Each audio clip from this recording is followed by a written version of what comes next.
3 months ago, I felt lost. Every time I tried to speak English, my heart pounded. Words got stuck in my throat. My mind went blank. I had studied English for years, but when I opened my mouth, nothing came out. One day, I stood in front of a bakery in a foreign city. I wanted to buy a loaf of bread. Simple, right? But when the baker looked at me and said, "How can I help you?" I panicked. I knew the words, I had learned them in school, but they disappeared from my mind. I just pointed at the bread, nodded, and left the shop feeling ashamed. That night, I sat alone in my tiny room. Why is English so hard? I thought. Maybe I will never learn. But deep inside, I refused to give up. I made a promise to myself. In 3 months, I will speak English confidently. I started searching for the best way to learn. I tried different methods, made mistakes, felt frustrated, but I kept going. And then something changed. Through just 1 month, I noticed a difference. Through 2 months, I was speaking without fear. After 3 months, I walked into the same bakery, smiled, and said, "1 loaf of bread, please." The baker smiled back. "Anything else?" he asked. And this time, I didn't run away. I answered. I had one. How did I do it? How did I go from fear to confidence in just 3 months? I will tell you everything. If you are struggling with English, if you feel stuck, don't worry. You are not alone. I will share the exact methods that changed my life. And if I can do it, so can you. My first challenges. The struggles were real. Let me be honest. Learning English was a disaster at first. I had studied English for years. I knew hundreds of words. I could write simple sentences. But when I tried to speak, boom, my brain shut down. I remember one embarrassing moment at a train station. I needed to ask a stranger what time the train would arrive. Simple question, right? I walked up to a man, cleared my throat, and confidently said, "Excuse me, what? Train. When? Coming?" The man stared at me. I stared at him. 5 seconds of silence felt like 5 years. My face turned red. I started sweating. Why was English so hard? Finally, the man smiled and said, "Oh, you mean what time the train comes?" I nodded like a lost puppy. He told me the time, but I didn't hear a word. My brain was too busy screaming. Why did I say that? Why did I forget the words? I walked away defeated. I felt like a complete failure. I wanted to speak English so badly, but every time I tried, my words betrayed me. Pain of forgetting words. Have you ever studied a word, repeated it 100 times, and then forgotten it when you needed it the most? Yeah, me too. One time I was at a grocery store. I wanted to buy eggs. I knew the word eggs. I had seen it in my textbook 1,000,000 times. But when I got to the cashier and opened my mouth, I said, "I want, the white, round, baby chickens, but not alive." Cashier looked at me like I had escaped from a zoo. "You mean?" Eggs? She asked. Yes, that was the word. But it was too late. I had already made a fool of myself. I laughed nervously, grabbed my eggs, and ran away. Another English disaster. Speaking English felt like jumping off a cliff. Every time I had to speak English, it felt like standing on the edge of a cliff. My heart pounded. My hands shook. My mind screamed, "Don't do it. You will fail." So I stayed silent. I avoided conversations. I nodded and smiled instead of speaking. But inside, I knew the truth. I was afraid. Afraid of mistakes. Afraid of sounding stupid. Afraid that people would laugh at me. And then, one day, everything changed. The moment I decided to change everything. One night, after another embarrassing English mistake, I sat on my bed and stared at the ceiling. Maybe I will never learn English. The thought made me feel sick. I thought about all the times I had stayed silent when I wanted to speak. I thought about the coffee shop disaster, the train station nightmare, and the grocery store humiliation. I imagined my future. Always afraid, always silent, never confident. And then something inside me snapped. No, I refused to live like that. I refused to let fear control me. I jumped up, looked in the mirror, and pointed at myself. Enough is enough. From today, I will speak English every day. I don't care if I make mistakes. I don't care if people laugh. I will learn. I didn't know it yet, but that was the moment my English journey truly began. Next, how I found the secret to learning fast. In the next section, I'll tell you exactly what I did after that night and how everything changed in just 3 months. Stay with me. 3. My secret plan. How I transformed my English in 3 months. That night, after my dramatic mirror speech, I sat at my desk, grabbed a notebook, and wrote in big, bold letters, "Mission, Fluent English, 3 months." I had no idea how I would do it, but I had made a promise to myself. No more fear. No more silence. It was do or die. But let's be honest. I still had zero confidence and no plan. So I did what any desperate person would do. I searched online for how to learn English fast. And oh boy, I found a lot of advice. Some tips were useful, some were ridiculous. One website even said, "Move to an English-speaking country for 6 months." Sure, let me just pack my bags and move to London overnight. No problem. I needed something realistic. Something I could do immediately.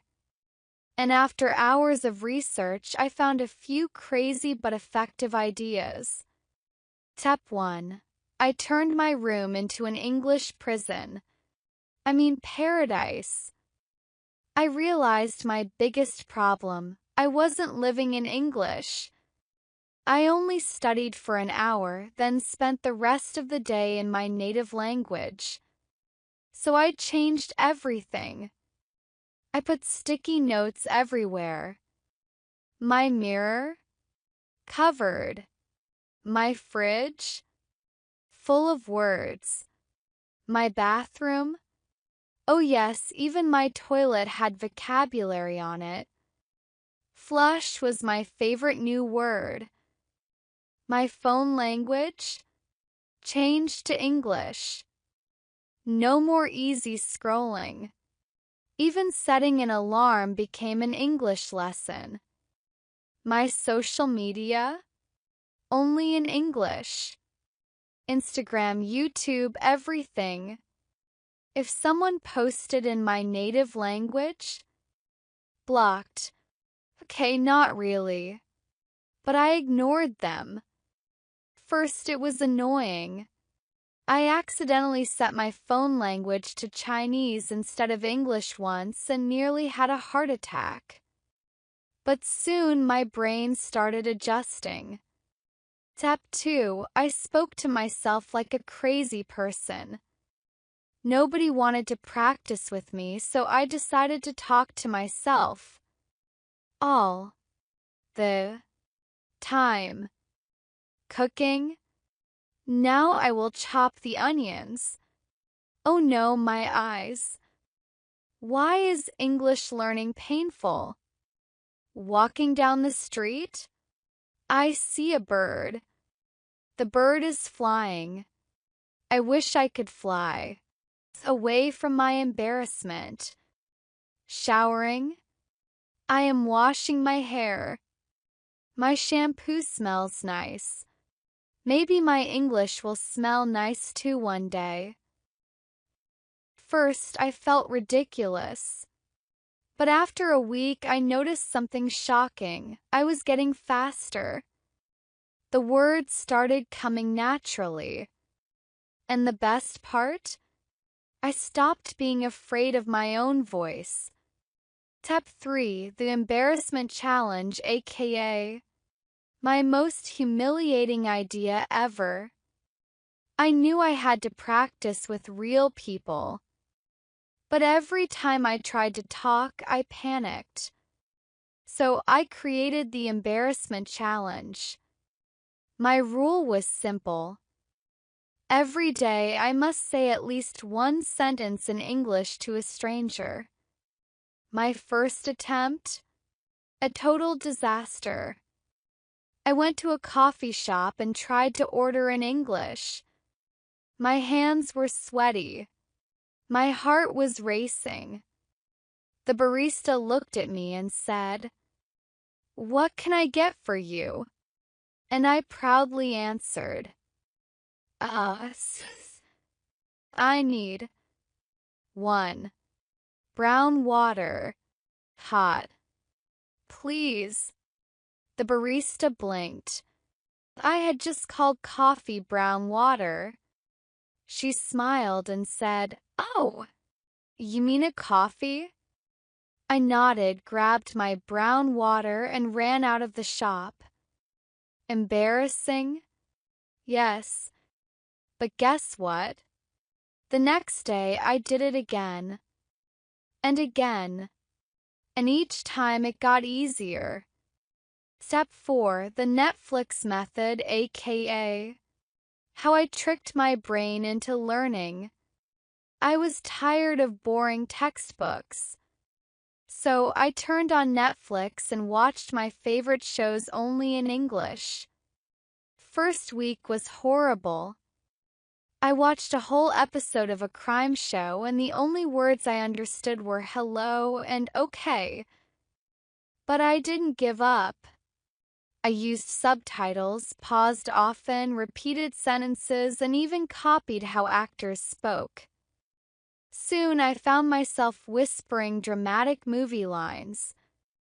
You can't handle the truth. My mom was very confused. After a month, something incredible happened. I started recognizing words without subtitles. My ears were finally understanding English. Step 5, the no fear rule, my final breakthrough.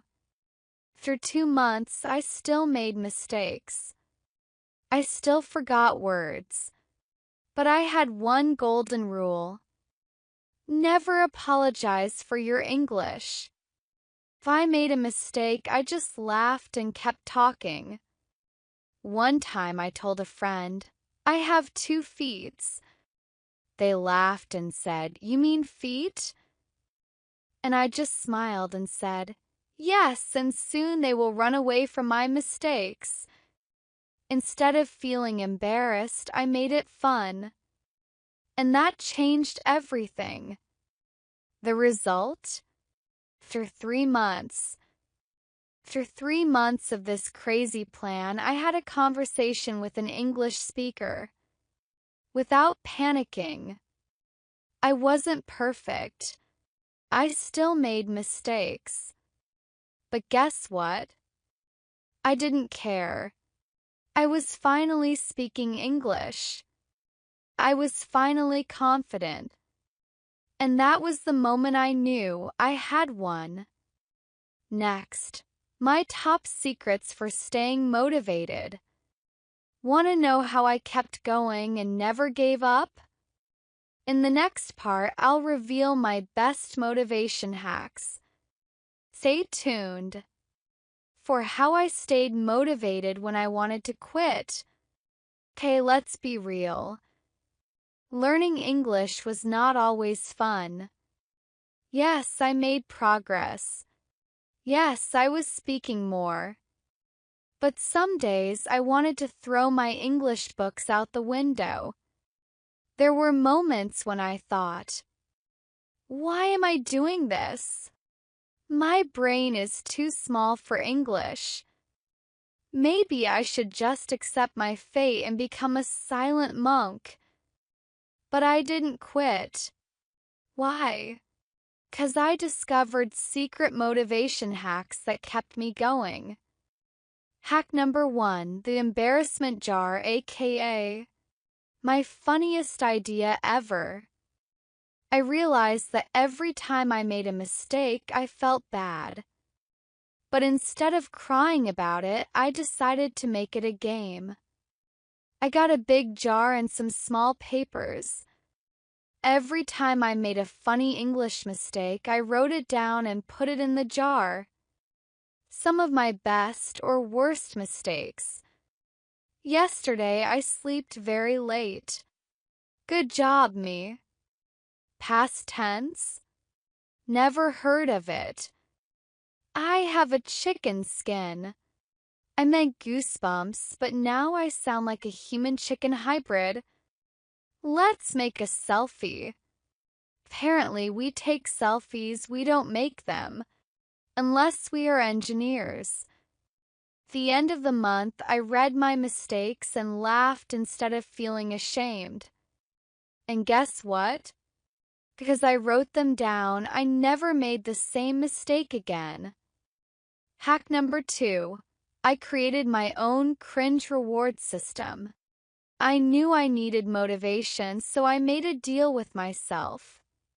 If I completed a full week of English practice, I would get a reward.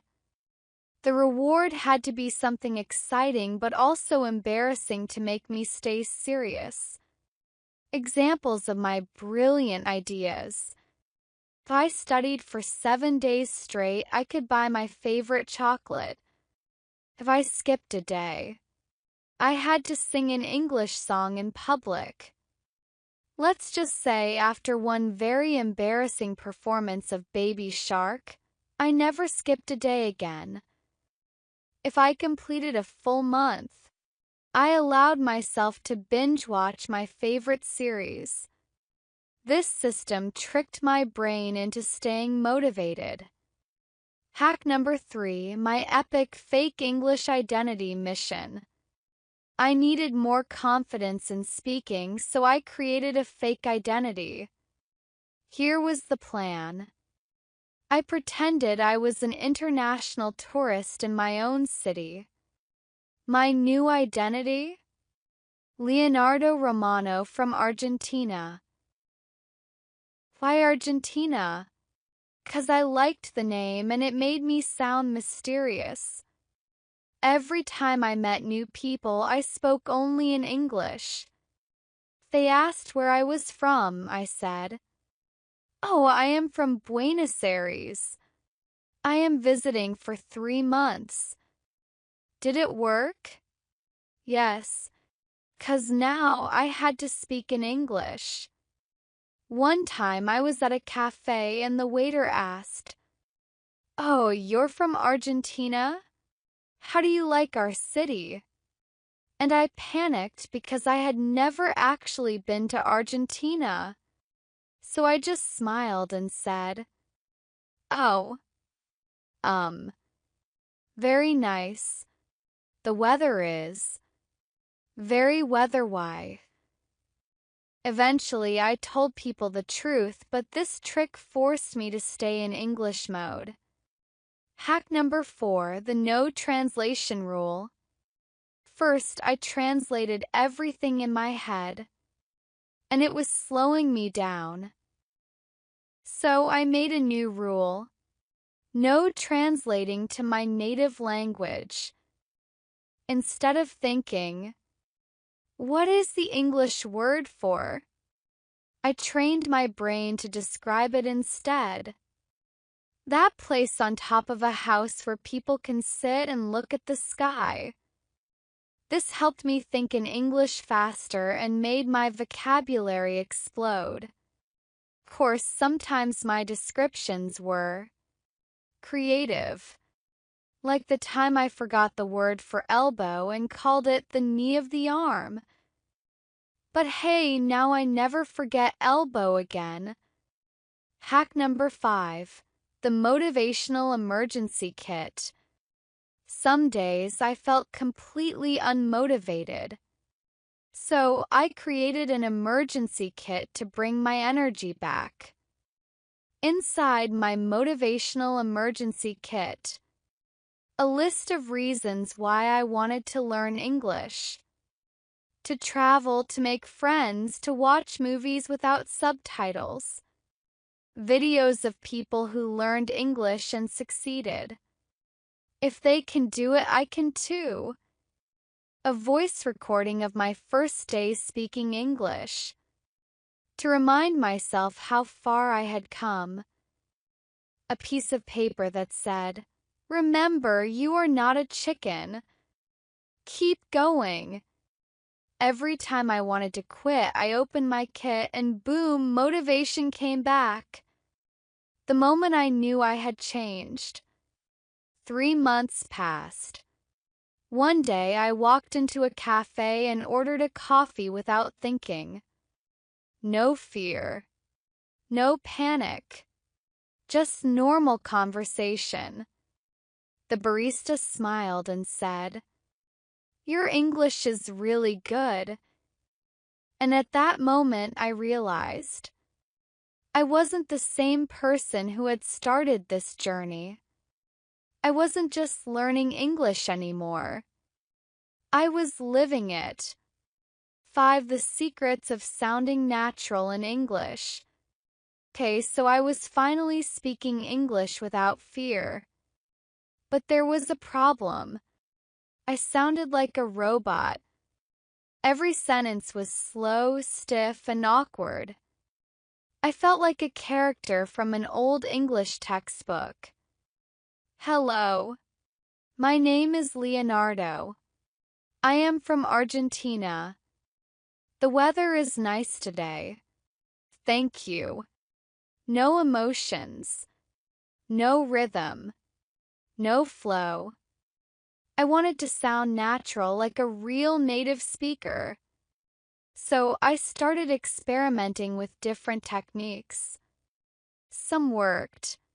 Some were complete disasters. But in the end, I found the best tricks to sound fluent. Let's dive in. Trick number 1. I became a copycat. One day I realized something. Babies don't learn languages by studying grammar books. They learn by imitating. So I decided to become a copycat. I picked an English speaker I liked and copied everything. How they moved their mouth, their tone of voice, the way they paused between words. First it felt weird. Very weird. But I kept practicing. My first victim? A famous Hollywood actor. I watched an interview and tried to say every sentence exactly like him. I even copied his facial expressions. One day my friend asked, "Why are you talking like a movie character?" And I said, "Because I am a movie character now." After a few weeks, my speaking stopped sounding robotic. I finally had rhythm. Trick number 2, the shadowing method. I found another secret weapon, shadowing. Here's how it works. 1. Find a short audio clip of a native speaker. 2. Play it. 3. Repeat the words immediately without pausing. Felt like my brain was on fire. My tongue twisted in ways it had never twisted before. First, I failed miserably. I sounded like a broken robot trying to rap. But after 1 month, something amazing happened. I started speaking faster and more naturally without even thinking. Shadowing forced my mouth to move like a native speaker. And soon my pronunciation started improving automatically. Trick number 3, chunking learning English like a parrot. First, I was trying to remember every single word when I spoke. Big mistake. Native speakers don't speak word by word. They speak in chunks. For example, I do not know. Too slow. I dunno. Natural. What are you doing? Whatcha doin'? So I stopped memorizing words and started memorizing phrases. I wrote down common chunks and repeated them every day. How's it going? You gotta be kidding me. What's up? Long time no see. The first time I used "you gotta be kidding me" in a real conversation, my friend's eyes got big. Wow, you sound like a native speaker. That's when I knew. Chunking was magic. Trick number 4, the funny accent game. One of my biggest fears was pronunciation. I felt like people would laugh at my accent. So I decided to laugh at myself first. I made a crazy challenge. For 1 week, I spoke English using funny accents. I tried. A British accent. "Hello, mate. Would you like a cup of tea?" An Italian accent. "Mamma mia. That's a beautiful English, eh?" Cowboy accent. "Well, partner, looks like I'm speaking English real good now." It was hilarious. And guess what? When I went back to my normal accent, I wasn't afraid anymore. Pronouncing words felt easier because I had already practiced moving my mouth in different ways. Moral of the story? If you're scared of pronunciation, turn it into a game. Trick number 5, talking to myself like a crazy person. I needed more speaking practice, but I didn't always have someone to talk to. So I did the next best thing. I talked to myself. I pretended I was on a talk show. Thank you, everyone. Today, I will tell you about my English learning journey. I talked to my mirror. "Hello, handsome. You're looking great today. Also, your English is improving." I even argued with myself. "What should I eat today? How about a sandwich?" "Nah, I want pizza." "But you ate pizza yesterday." Did my family think I was crazy? Yes. Did my English improve? Also yes. The moment I knew I sounded fluent, One day I was at a coffee shop.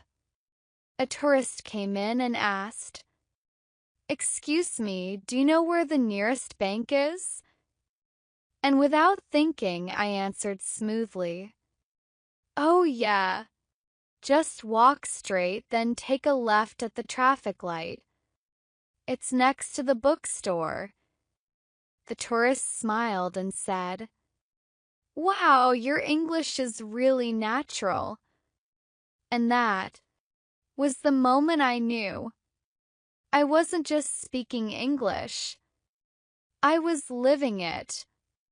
6. The final breakthrough, living in English every day. After 3 months of struggle, laughter, and talking to myself like a crazy person, something incredible happened.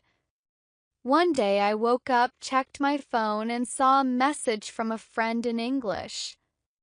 But this time something was different. I read the message and understood it instantly. No translating, no overthinking, no panic. I replied without hesitation. Words just flowed out of me like water. I wasn't just learning English anymore. I was living in English. The biggest lesson I learned. Looking back, I realized one important thing. You don't need a perfect accent. You don't need to memorize 10,000 words. You don't need to move to an English-speaking country. You just need consistency. You need to play with the language. You need to make mistakes and keep going. Learning English is like riding a bike. First you fall. You get bruises. You feel embarrassed. But if you keep trying, one day you just ride. Without thinking. Without fear. Just like a fluent speaker. If I can do it, so can you. I started as a nervous wreck who forgot words mid-sentence. Now I can have conversations without breaking a sweat. And guess what? You can too. Talk to yourself. Imitate your favorite actors. Make English part of your daily life. 'Cause the real secret to fluency isn't in books or classrooms. It's in you. So go out there. Make mistakes. Have fun. And keep speaking. Because one day you'll wake up and realize you're fluent. What's your biggest challenge in learning English? Let me know in the comments. Let's learn together.